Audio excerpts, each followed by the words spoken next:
pay-to-play politics coming out of her years of Secretary of State and the Clinton Foundation. The American people are catching on. Front page of USA Today. Here's the opening paragraph. They said the nexus among private companies, Hillary Clinton's State Department, and the Clinton's Family Foundation is closer and more complex than even Donald Trump has claimed so far.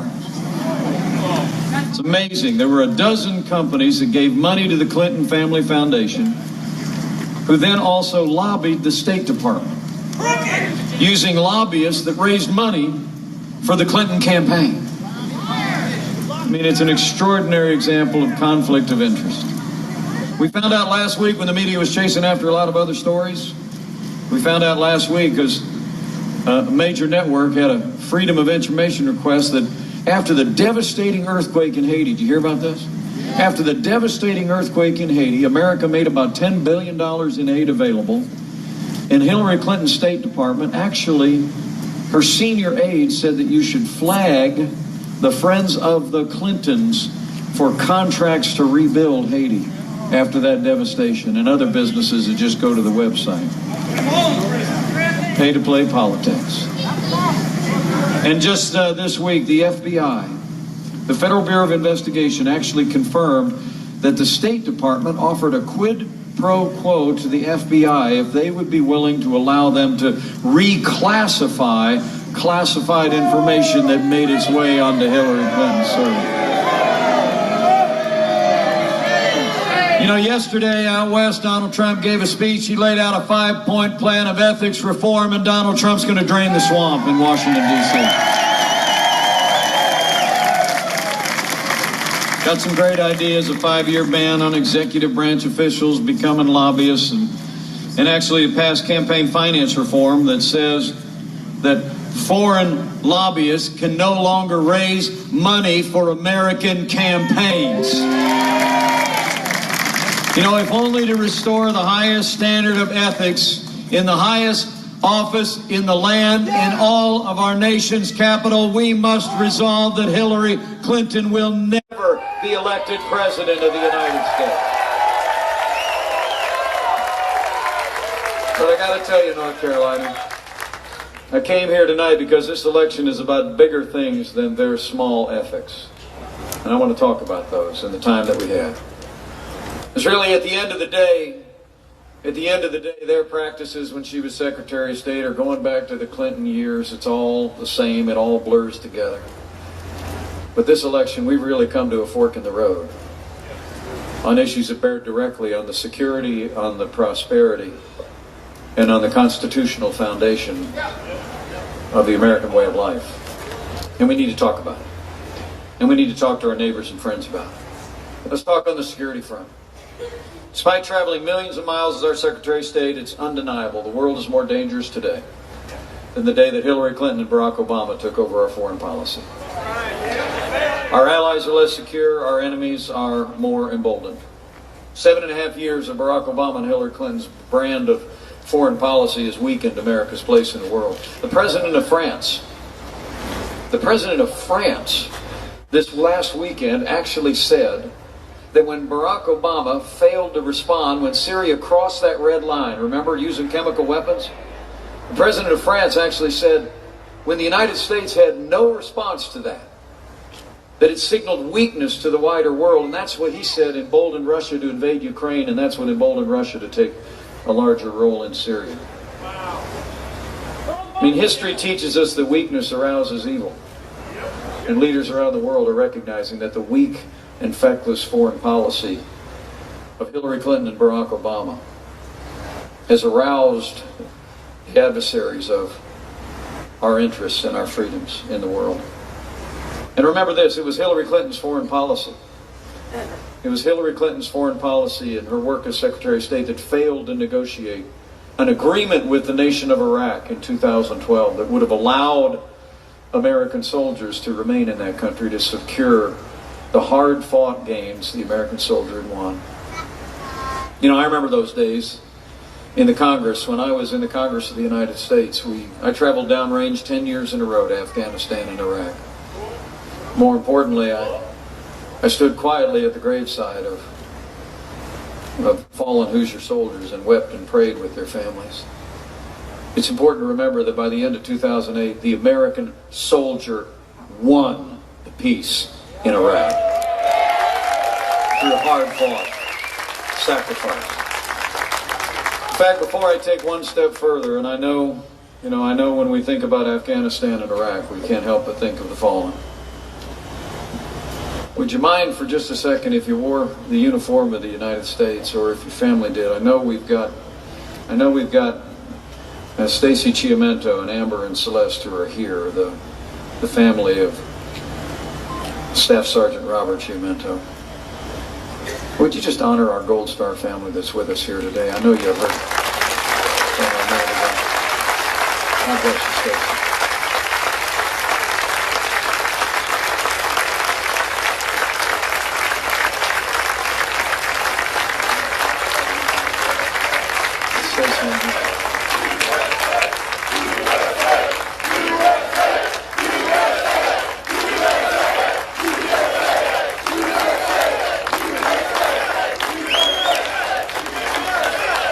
Stacy, we're honored by your presence here today, and we will never forget the service and sacrifice of Sergeant Robert Chiamento in the U.S. Army. God bless him, and God bless you.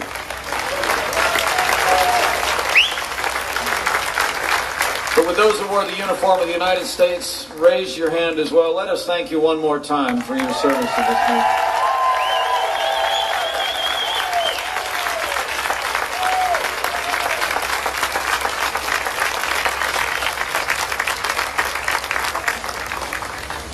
You know, it's extraordinary when I think of the sacrifices of the American soldier in Iraq and Afghanistan to think that it was Hillary Clinton and Barack Obama who failed to negotiate that agreement. All the American forces came out of Iraq in 2012. And it created the very vacuum in which the ISIS terrorist organization rose up out of the desert to compromise large areas.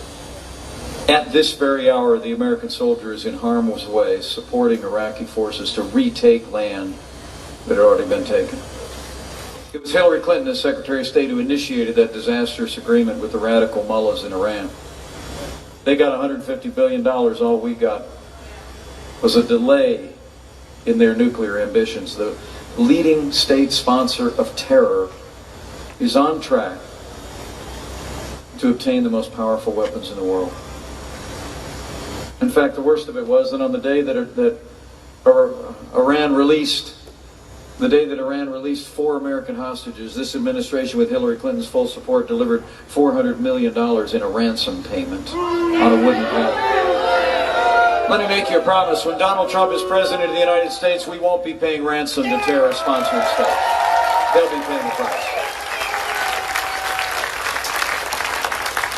And lastly, it was Hillary Clinton and her State Department, make no mistake about it, that left Americans in harm's way in Benghazi.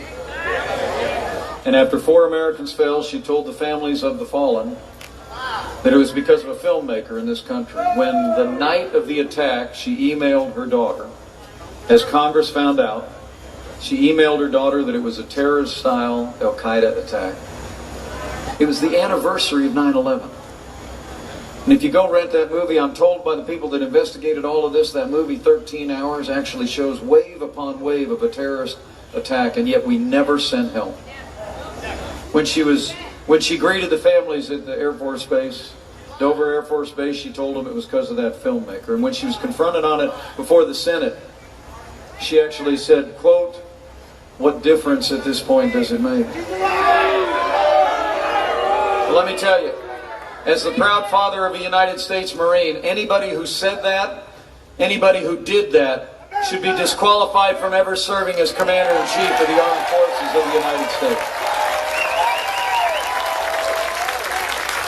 We cannot have 4 more years apologizing to our enemies and abandoning our friends. For the world, for America to be safe, America needs to be strong, and Donald Trump will lead on the world stage with American strength.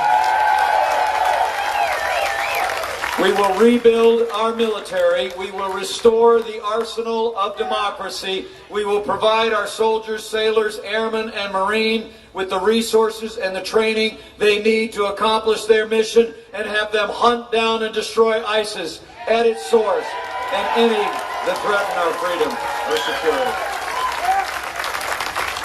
You know, but it's not just about security abroad, it's about safety here at home. You here in North Carolina know this has been a very challenging time for men and women who put on a different uniform to protect our families. And it seems we live in a time when tragedy happens,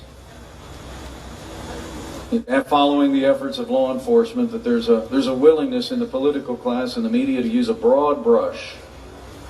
It's created a narrative about law enforcement that is just heartbreaking, and it burdens those who serve us and protect us. Before I go one step further, there's a lot of law enforcement here today. Would you just mind showing the men and women in law enforcement how much you appreciate the job they do for us each and every day?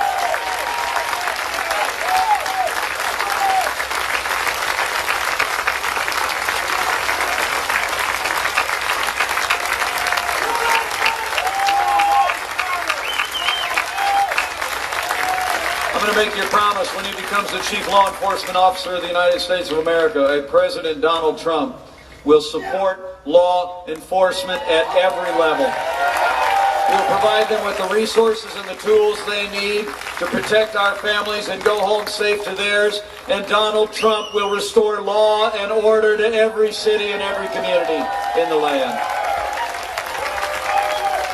You know, that's probably why Donald Trump was recently endorsed by the largest police officers union in the United States of America. 330,000 members of the Fraternal Order of Police said that Donald Trump should be the next president of the United States. So it's about security. It's about safety. Those are some of the big things this election is really about. But you know, it's also about our prosperity. You know, I can tell you, I was talking to your governor this morning, and I know you're going to re-elect Pat McCrory come November the 8th. But Pat will tell you the same thing we'll tell you in Indiana. Any progress that we've made out there or you've made here in North Carolina has been in spite of what's been coming out of Washington, D.C., not because of it. We're in the weakest economic recovery since the Great Depression. We have the lowest labor participation rate since the 1970s. Millions more people are in poverty today than the day that Barack Obama became president. Hillary Clinton's plan? More of the same. More of the same failed policies that have stifled the American economy and literally eroded the vitality of the American dream. Hillary Clinton wants to raise taxes by $1 trillion. Spend $19 trillion in national debt. She wants to spend a couple trillion more. She wants to increase regulation. She wants to expand Obamacare, expand the war on energy. You know, there's a definition of insanity out there that says, the definition of insanity is doing the same thing over and over and expecting a different result. You know, they tell us this economy is the best that we can do. People in North Carolina know better. It's not the best that we can do, it's just the best they can do. And when Donald Trump becomes president of the United States of America, we're going to put common sense, conservative principles into practice, and we're going to get this economy moving again. Donald Trump's got a plan. Looks a whole lot like a plan the guy named Reagan used back in the 1980s. In fact, I can't help but think these times are so similar. You know, the old book says there's nothing new under the sun. What will be has been before. I just remember, some of you are too young to remember this, but I remember we had a president who went on national television in the 70s and said, "This is as good as it gets." He said, "If you got an energy crisis," you remember, he said, "turn the thermostat down in your house and wear a sweater." Then along came a broad-shouldered, plain-spoken leader who said, it doesn't have to be this way. That's right where we are today. Donald Trump's got a plan to do what Reagan did in the 1980s. We're going to start off with Congressman Hudson and Congressman Pettinger. We're going to cut taxes across the board for working families, small businesses, and family farms. We're going to get rid of death taxes once and for all. And we're going to lower business taxes in America so companies in North Carolina can keep jobs in North Carolina and not see them go overseas. And because regulation is a form of taxation, we're going to have a moratorium on any new federal red tape, and Donald Trump's going to repeal every single Obama executive order that's stifling jobs and prosperity in America. And Donald Trump and I believe among the blessings of this nation are our vast natural resources. So day one of the Trump-Pence administration, the war on coal.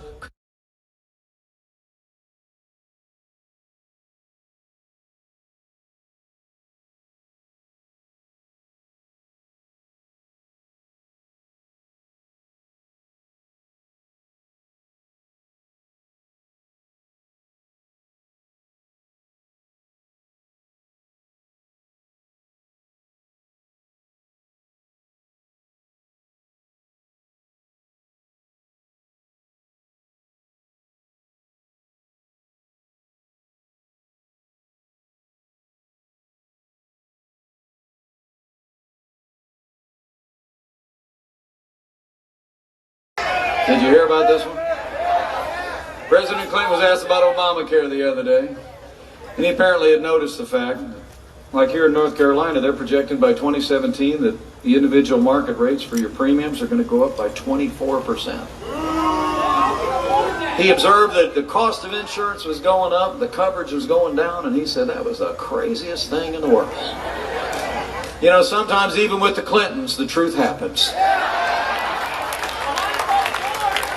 So I'm going to tell you what, we're going to get with this Congress, this newly re-elected Congress, with Senator Richard Burr, and we're going to repeal Obamacare lock, stock, and barrel. Which is a whole lot different than Hillary Clinton's plan. She went up to Canada. Did you hear about this? One of these speeches that leaked out. She went up to Canada and gave a paid speech and said she wanted, her dream was to have a healthcare system just like Canada. Well, Canada has socialized medicine. Hillary, we don't want socialized medicine in America. We can solve the needs of our healthcare economy with the free market economy. That's the American way, and that's what we'll do when Donald Trump becomes president. So it's about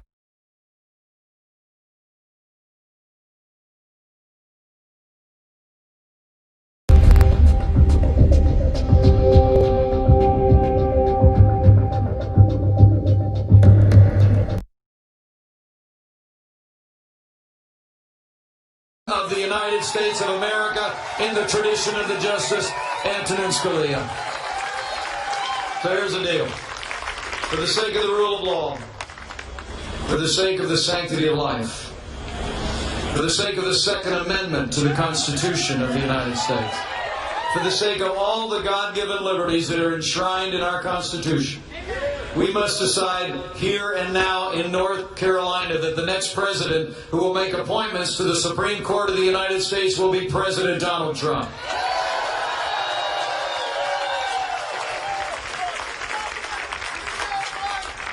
So it's about security, and it's about prosperity, and it's about the highest court in the land. Yes, sir. And now it's about the next 3 weeks. You know, I hope you didn't just come here tonight to hear a speech. I sure didn't come here tonight just to give one. I hope you came here tonight to leave with a burden on your heart. I really do. I hope you recognize that at the end of the day, the reason why this movement is growing, the reason why we're within a whisker here in North Carolina in the latest polls, is because people are talking to people. Despite the avalanche of bias in the national media, the reason why we're in this fight is because the American people are talking to each other. And so the first thing I want to challenge you to do when you leave here tonight is go tell somebody. You got to leave here tonight in Fayetteville. You got to find a neighbor or friend at worship, at work, and pull them aside. And you got to tell them this. And that is, this is not an election between left and right. It's not an election between Republicans and Democrats. This really is, as Ronald Reagan said in 1964, this is an election, the choice is between up and down. It's whether we're going to continue to go down the hill to a weaker America at home and abroad, to a more dangerous world, more vulnerable nation, to a weaker and more stifled economy, walking farther away from our most cherished constitutional ideals, or whether we're going to stop, plant our feet, turn around, and march back up the hill to a stronger America at home and abroad, a more prosperous America for our children and grandchildren, grounded in the Constitution and the ideals that made this nation great. That's the choice in this election, and you got to go tell somebody. You got to go tell them it's at your mouth.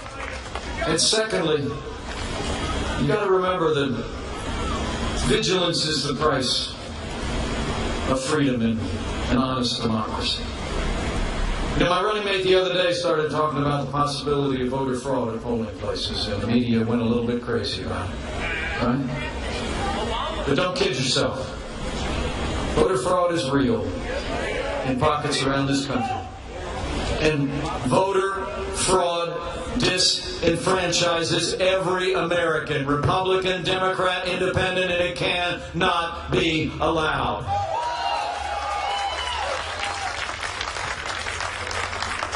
The antidote, though, is you.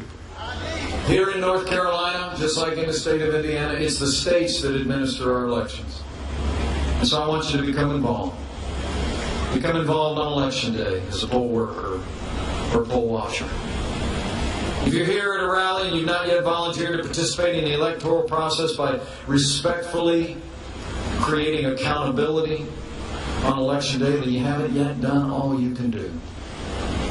The truth of the matter is, men and women, the right to vote is the very bedrock of our democracy, and it has been bought at too high a price for all of us not to do all we can to ensure the integrity of the vote here in North Carolina and all across America.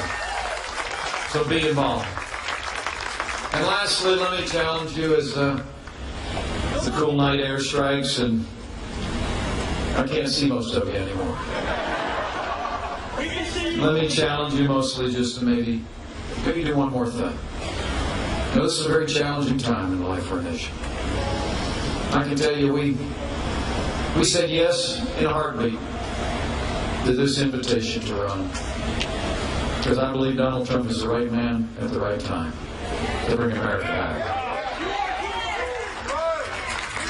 I also said yes for one other reason. I think this country's in a lot of trouble. I think we've got to change direction in America, and that's going to take a change of leadership. But in these challenging times, as we do all we can do, with our time, our talent, our treasure, if you're so inclined, you might do one more thing. You know, if you're inclined to bow the head and bend the knee from time to time, this would be a good time to do it. And I'm really not talking about praying for any one particular outcome or another. I'm just talking about praying for America. You know, Abraham Lincoln put it well. He was asked about whether he thought God was on his side, and he said, I'd rather concern myself more with whether we're on God's side. So I encourage you to pray for this country. And as you do, pray with confidence. Confidence in the American people, and confidence that those ancient words are still true today. That if his people who are called by his name will humble themselves and pray, that as he's always done throughout our storied history, he'll hear from heaven. He'll heal this land. One nation, under God, indivisible, with liberty and justice for all. So North Carolina, we've got our work cut out for us. We've got work to do. But I want you to leave here today. Do not rest. Do not relent until you make sure that North Carolina does its part to make Donald Trump the 45th President of the United States of America, and we will make America great again. Thank you very much, and God bless you. Let's go get it done.